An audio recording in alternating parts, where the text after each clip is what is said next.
अच्छा, हमने एडवांसेस के ऊपर पढ़ना था आज।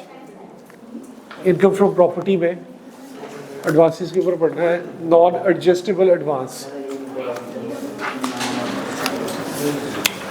अच्छा, एडवांसेस दो तरह के हैं इनकम फ्रॉम प्रॉपर्टी में।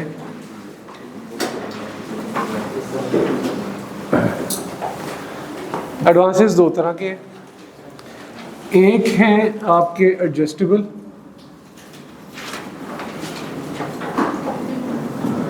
और दूसरे हैं आपके नॉन एडजस्टेबल।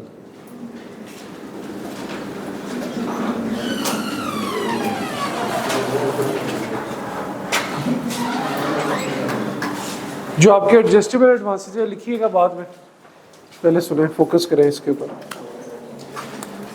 जो आपके एडजस्टेबल एडवांसेस हैं इसकी हमें कोई भी ट्रीटमेंट करने की जरूरत नहीं है, नो ट्रीटमेंट। इसकी हमें ट्रीटमेंट करने की जरूरत नहीं पड़ती।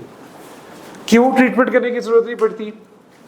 एडवांस आपको दे दिया उसने, मिसाल के तौर पे 1 जुलाई को आपने ज्वाइन किया, ज्वाइन कह रहा हूँ बल्कि रेंट पे दिया, ज्वाइन सीए थोड़ी है। तो 1 जुलाई को उसने अपनी जो प्रॉपर्टी है वो रेंट पे दी, ठीक है। प्रॉपर्टी रेंट पे दी तो 30,000 पर मंथ उसने जो प्रॉपर्टी का रेंट था वो लेना था टीनेंट से। टीनेंट से क्या किया कि 6 महीने का जो रेंट था वो एडवांस में दे दिया, 1 जुलाई को ही दे दिया, 1,80,000, ये कह के कि ये एडजस्टेबल है, जो महीने का रेंट आता है उसमें एडजस्ट कर देना, ठीक है। वैसे क्या किया, उसे 30,000 पर मंथ रेंट और 6 महीने का 1,80,000 किस तारीख को दे दिया? 1 जुलाई को। और ये कह दिया कि ये जो 3,80,000 1,80,000 का जो मैंने आपको एडवांस में रेंट दे दिया, इसे एडजस्ट कर दें अगेंस्ट मंथली रेंट। तो ये एक तरह का उसने रेंट एडवांस में दे दिया। तो ये तो ऑब्वियसली जब मैं साल के एंड पे अपनी इनकम स्टेटमेंट, अपनी टैक्स की रिटर्न फाइल करूंगा तो 30,000 पर मंथ के लिहाज से मैं ले चुका हूँगा, ऐसे ही है ना। तो ये तो मैं रेंट ऑलरेडी उसमें डालूंगा, तो इसकी तो ट्रीटमेंट कोई नहीं करने की जरूरत, क्योंकि जब उसने ये एडवांस दिया तो एडवांस देते साथ उसने कहा कि इसको एडजस्ट कर दो जो हर महीने रेंट दे रहा हूं उसके अंदर, ठीक है, जो मैं हर महीने रेंट दे रहा हूं उसके अंदर से एडजस्ट कर दो। तो इस वजह से इसको आपको ट्रीट अलग से करने की जरूरत नहीं है। ये बेसिकली महीने का रेंट है जो कुछ महीने पहले आ गया। तो जब आपने साल के एंड पे 30,000 को 12 से मल्टीप्लाई कर देना है तो पीछे फिर कोई और ऑप्शन रह नहीं कि यार इसकी कोई अलग से ट्रीटमेंट करें, ठीक है। ये क्लियर है।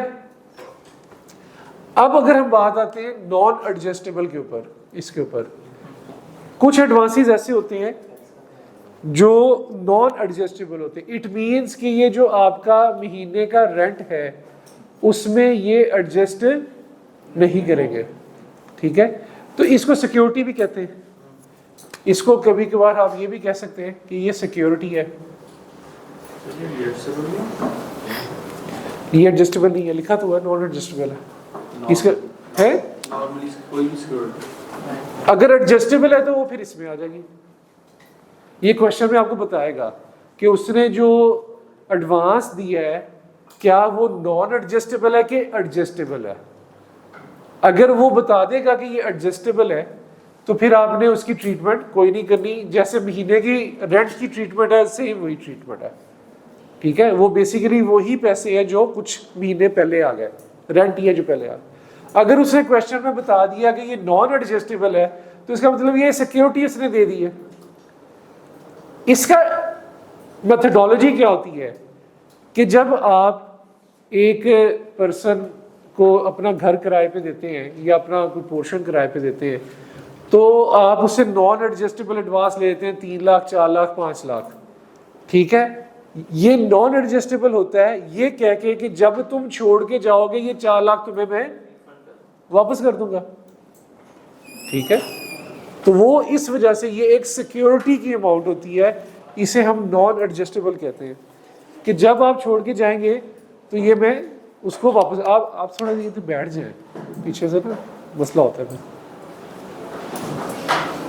यहाँ बैठ जाए। तो जब आप वो छोड़ के जाएंगे तो इसका मतलब ये है कि आपको वो पैसे वापस कर दिए जाएंगे। तो बेसिकली अब इसका ट्रीटमेंट क्या है, ये होता क्या है कि एक नया पर्सन आया, नया टीनेंट आया, 1 जुलाई को आ गया या जब भी आ गया, मैं आसानी के लिए ये फिगर ले रहा हूँ बार बार, 1 जुलाई को, तो उसके साथ तय ये पाया कि जी जो महीने का रेंट होगा वो 50,000 पर मंथ होगा। जो मैं आपको ऊपर वाला पोर्शन दे रहा हूं उसका जो महीने का रेंट है दैट इज 50,000 पर मंथ। इसके साथ साथ उसने एक और काम किया कि नॉन एडजस्टेबल एडवांस 6 लाख रुपया जमा करवाया टीनेंट ने। नॉन एडजस्टेबल एडवांस 6 लाख रुपया जमा करवा दिया, ठीक है।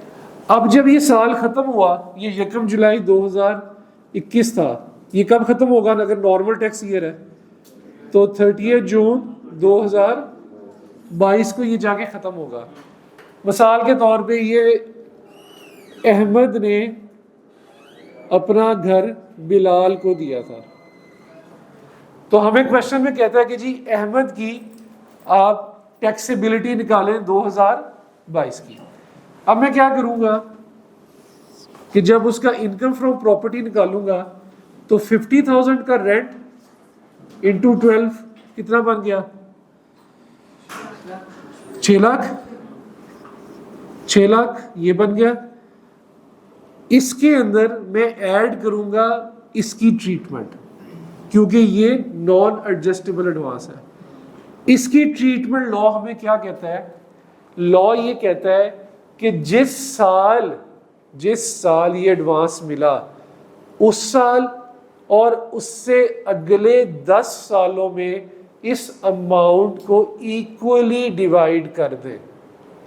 जिस साल मिला और उससे अगले 9 सालों में टोटल बन गए 10 साल।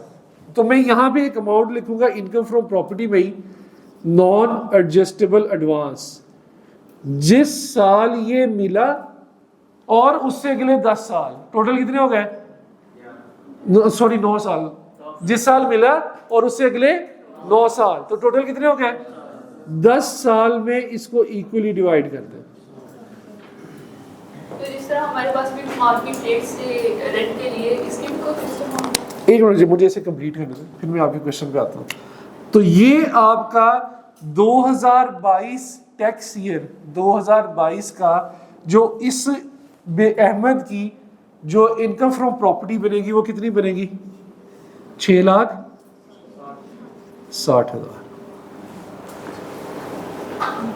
ठीक है। लगी समझ की क्लास में। एक उसका रेंट आ गया, उस रेंट के अंदर हमने ऐड कर दिया non adjustable advance. Non adjustable advance treat करने का क्या तरीका है कि जिस साल वो अमाउंट आई उस साल और अगले 9 साल, ये लॉ की लैंग्वेज है। आसानी के लिए सिंपल जितनी अमाउंट आई उसे डिवाइड बाय 10 कर दें बस। तो हर साल 60,000 रुपया हम इसके अंदर ऐड करते रहेंगे जब तक ये बिलाल जो है उसके टीनेंट के तौर पे रहेगा, जब तक बिलाल उसके टीनेंट के तौर पे रहेगा। अगर वो इसी तरह आ जाए, ये 21 था, अब आप टैक्स ईयर ये कौन सा था 22, अब अगले साल पे आ जाए टैक्स ईयर 2023, हम कहते हैं जी बिलाल अगला पूरा साल भी रहा, ठीक है।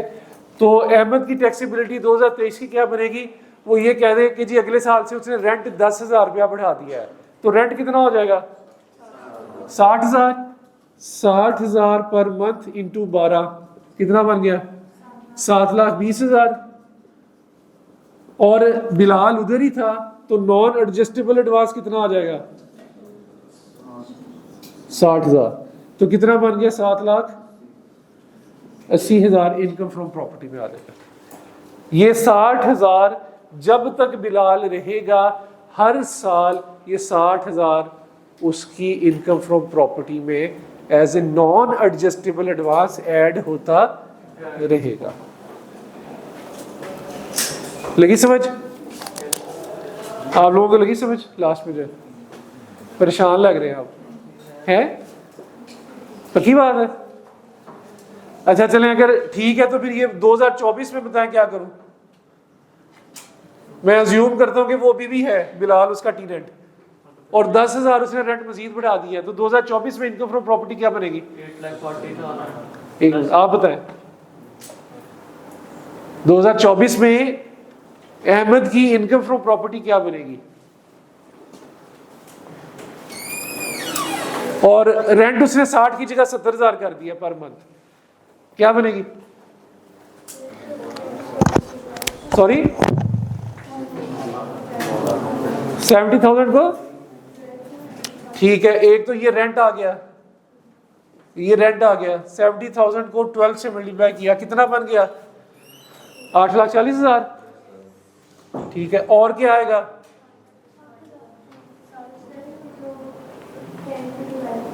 क्या क्या डिवाइड किया 10 पे है? क्या डिवाइड किया 10 पे? 6 लाख को जो 10 पे डिवाइड किया है, 6 लाख उसे कब मिला था? 2022 में, नॉन एडजस्टेबल एडवांस। तो वो बिलाल अभी तक उसका टीनेंट है, तो इसलिए हर साल वो जो 10 पे डिवाइड किया है वो 60,000 यहां पे आता रहेगा। तो इसका टोटल क्या बन गया? 9 लाख। उसकी इनकम फ्रॉम प्रॉपर्टी 9 लाख बन जाएगी जी। नहीं नहीं, बस एक दफा जिस साल मिल गया, आपने हर साल जो अमाउंट ऐड करनी है वो कितनी करनी है? वो अमाउंट होगी जब आप वो जिस साल में वो आपको मिला होगा उसको डिवाइड बाय 10। तो ये जो 60,000 की अमाउंट है ये हर साल टैक्स ईयर में ऐड करनी है। कब तक? जब तक ये आपका टीनेंट है, ठीक है, जब तक ये आपका किराएदार है, हर साल ऐड करनी है। आपका क्या क्वेश्चन था, बताएं। हमारे पास फिक्स मार्केट रेट से फेयर मार्केट रेट इसकी नहीं, वो किरायादार और मालिक मकान का फैसला है ना। मालिक मकान कहता है कि तुमने अगर मेरा घर लेना किराए पे तो मुझे 10 लाख रुपया दो एडवांस, सिक्योरिटी की मद में, मुझे 15 लो ना भी दो, ठीक है। ये इट्स नॉट ए कंपल्शन। सही है, तो फिर रिटर्न करना तो ये एकदम तो ना हो। हाँ, ये मैं अभी समझाऊंगा आपको। ये अच्छा सवाल है आपका। ये अगर मैंने अभी समझा दिया तो जो समझा चुका हूं उसकी तहस नहस हो जाएगी। पहले मैं इसको पक्का करा दूं, ठीक है? चलो ये बताऊंगा मैं। वो कह रहे हैं ना कि उसकी इनकम में क्यों ऐड कर रहे हैं, यही सवाल है आपका। जब रिटर्न कर देना तो इनकम में क्यों ऐड कर रहे हैं? ये वही वाला सवाल है कि ये क्यों ऐसा क्यों कर रहे हैं। तो मैं आपको पहले बताया टैक्स में क्यों नहीं पूछना, या लाल बत्ती पे क्यों खड़े होते हो, ये बात बहुत आगे निकलेगी फिर। मैं अक्सर नहीं खड़ा होता। बस यही तो बात है। टैक्स में जो लॉ दे दिया, नॉर्मली लॉजिक होती है, कुछ जगहों पे कोई लॉजिक नहीं होती। इसको कुछ तो बताएंगे ना। हाँ, दिल करेगा तो बता दूंगा, नहीं तो ये टैक्सेबिलिटी की ट्रीटमेंट ये है। आई कैब ने आपसे ये पूछना है। ठीक है, लेकिन तो फिर वापस ही कर देना है ना, तो फिर इसको क्यों टैक्स भरे इसका? जी, आपका क्या क्वेश्चन है?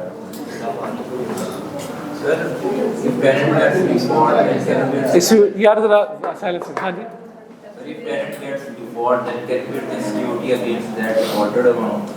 और फिर उसकी आगे फर्दर क्या ट्रीटमेंट होगी? हाँ, अगर वो डिफॉल्ट चला जाता है तो उसकी ट्रीटमेंट अगर हम ये पढ़ेंगे। फिलहाल अभी इसके ऊपर थोड़ा फोकस करें। इसका भी मैंने मजीद टर्मिनोलॉजीज आगे डिफाइन करनी है, ठीक है। अगर वो डिफॉल्ट कर जाता है तो वो आपका बैड डेट है। बैड डेट में कैसे रिकवरीज करनी है उसका अलग प्रोसीजर है, वो भी हमने पढ़ना है, ठीक है। वो डिफॉल्ट का केस है या वो जान के पैसे नहीं दे रहा, बोथ केसेस आएंगे, ठीक है। लगी जी समझ?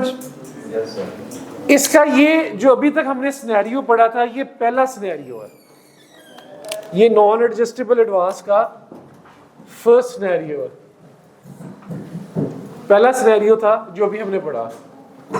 हाँ ठीक है, पहला सिनेरियो क्या पढ़ा है कि आपका टीनेंट आया, ठीक है, टीनेंट आया और उसने नॉन एडजस्टेबल एडवांस सिक्योरिटी दी और वो आपके साथ कंटिन्यू कर रहा है।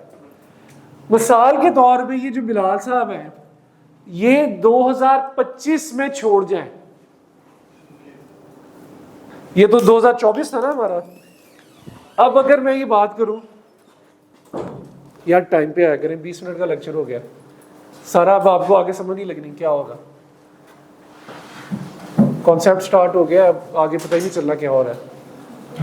2025 के अंदर, 2025 के अंदर मैं अज्यूम करूं कि ये बंदा छोड़ गया। 2025 आपका कब बनेगा? फॉर एग्जांपल हम बात करते हैं 31 दिसंबर 2025, 2024 यही बनेगा ना? 31 दिसंबर 2 टैक्स ईयर 2025 ही बनेगा ना यार, 30 जून 2025 तक जाएगा ना। तो मैं ये अज्यूम कर रहा हूं कि मिस्टर बिलाल 31 दिसंबर 2025 को छोड़ गया, 2024 को छोड़ गया, सॉरी। तो अब बताएं कि अहमद की 2025 की टैक्स ट्रीटमेंट क्या होगी इनकम फ्रॉम प्रॉपर्टी में। ये 70,000 था, अज्यूम करें ये से 10,000 मजीद बढ़ा दिया तो 80,000 रेंट आ गया। कितने महीनों का रेंट लिया उसने? 6 मंथ का। कितना बन गया? 4,80,000। ये एक फिगर हमारी आई जा रही है कॉन्टिन्यूस 3 सालों से, इसका क्या करना है आप? ये भी हाफ से ऐड होगी 30,000। जिस साल वो छोड़ गया है उस साल इसको टैक्सेबल इनकम में ऐड नहीं करेंगे, ठीक है? जिस साल वो छोड़ गया उस साल नॉन एडजस्टेबल एडवांस की टैक्सेबिलिटी को हम कुछ नहीं करेंगे। This figure will B Neil, ठीक है?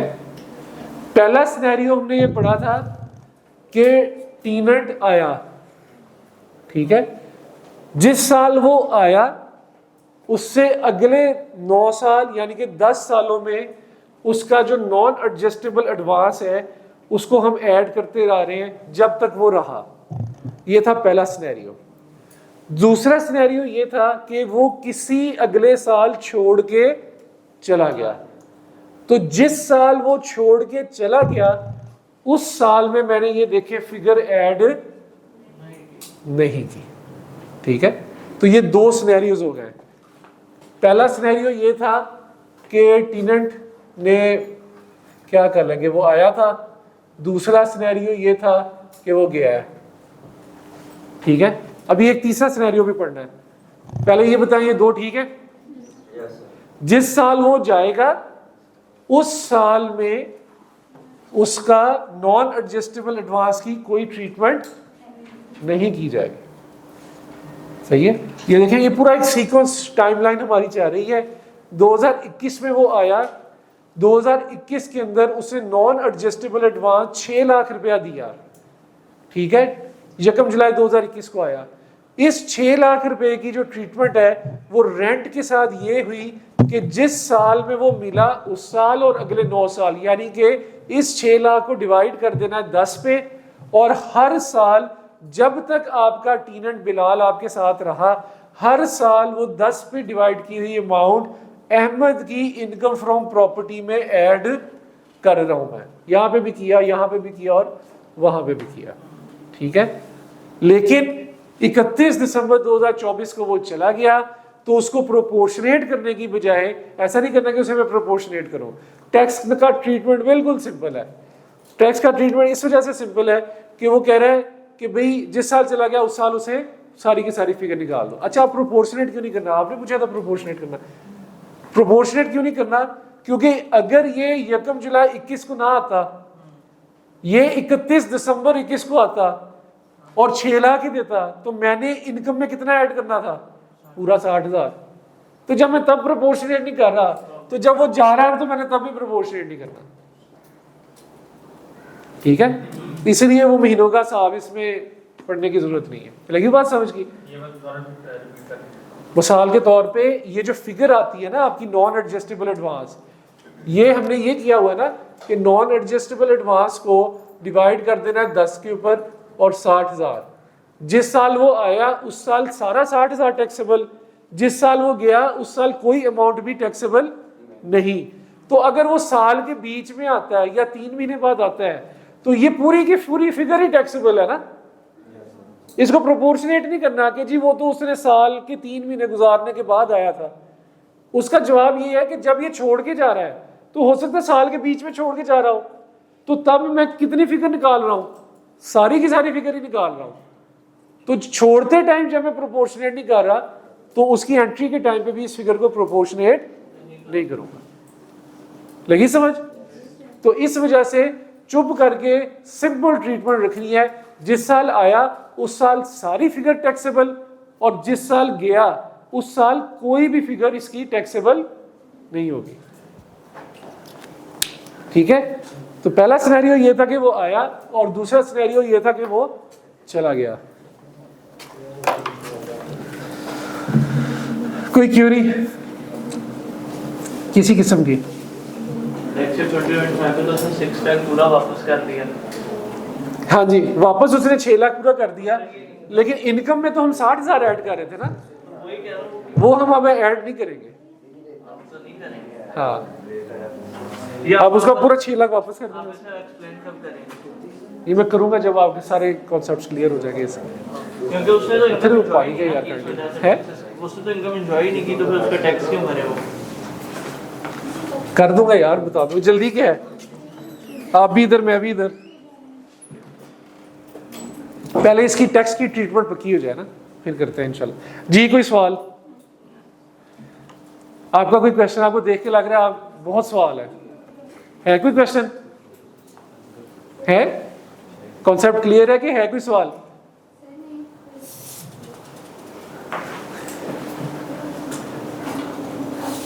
आपको क्लियर हुई है बात? अच्छा जी, तीसरा और लास्ट सिनेरियो इसका, तीसरा और लास्ट सिनेरियो।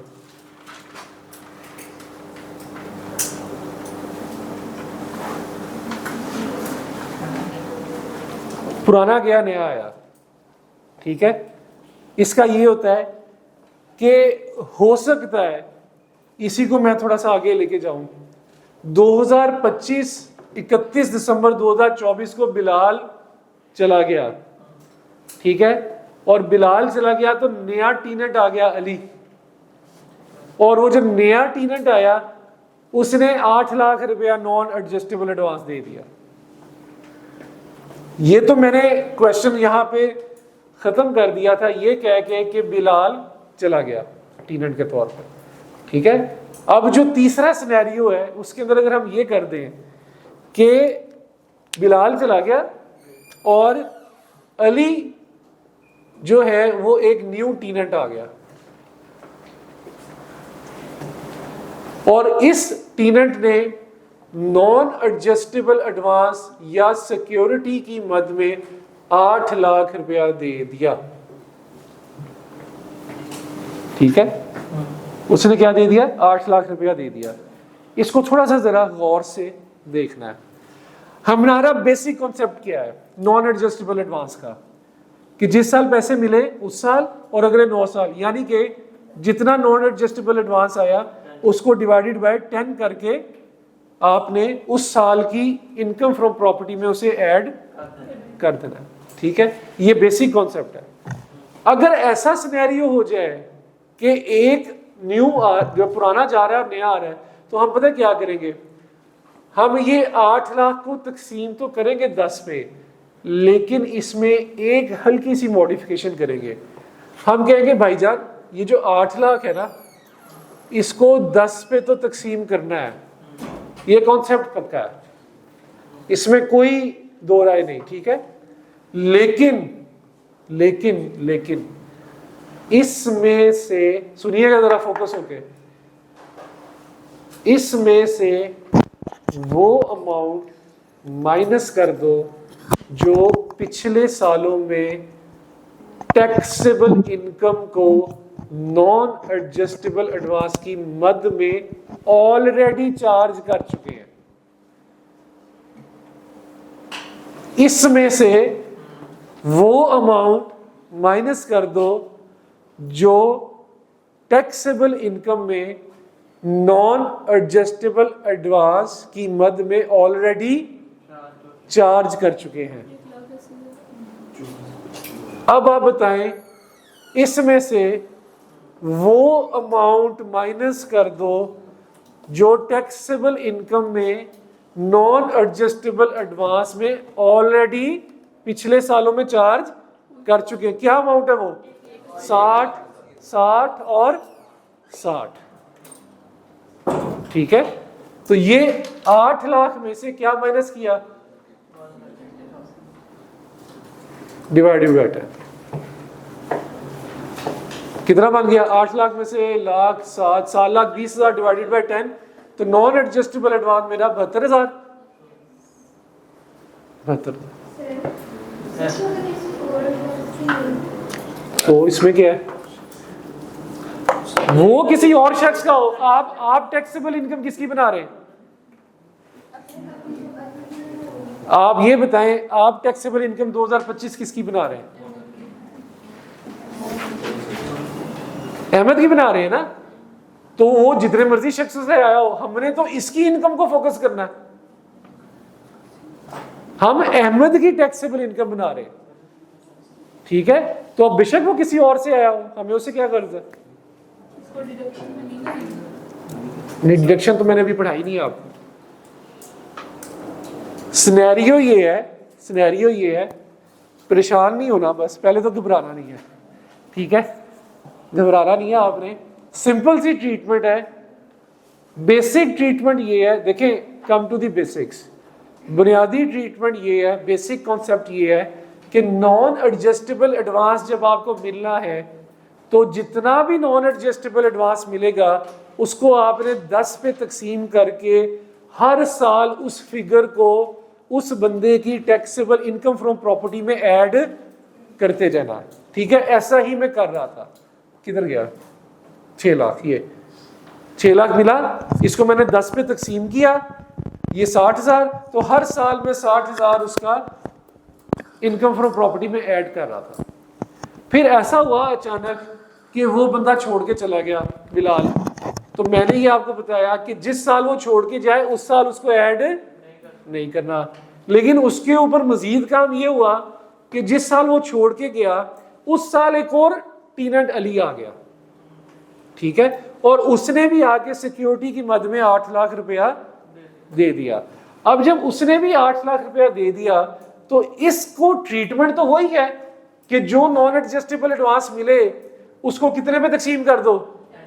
10 पे, और जो अमाउंट है उसे यहाँ पे इनकम फ्रॉम प्रॉपर्टी में ऐड कर दो। लेकिन सिनेरियो ये है कि जब आपने ये देखना है कि पिछले कुछ सालों में आपने कोई नॉन एडजस्टेबल एडवांस ऐड किया हुआ है इनकम में, जो वो फिगर ऐड की है वो नई 8 लाख में से लेस कर दें और बाकी को तकसीम 10 कर दें। सर 62 आना चाहिए।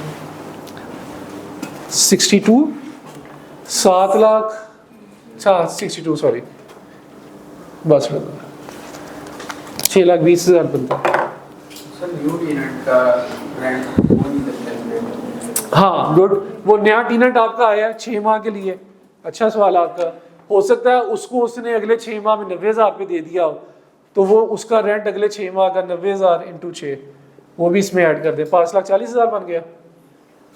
बिल्कुल सही सवाल है कि जी अगले 6 माह पे अगर नया टीनेंट आ रहा है तो अगले 6 माह का रेंट भी तो बढ़ेगा ना।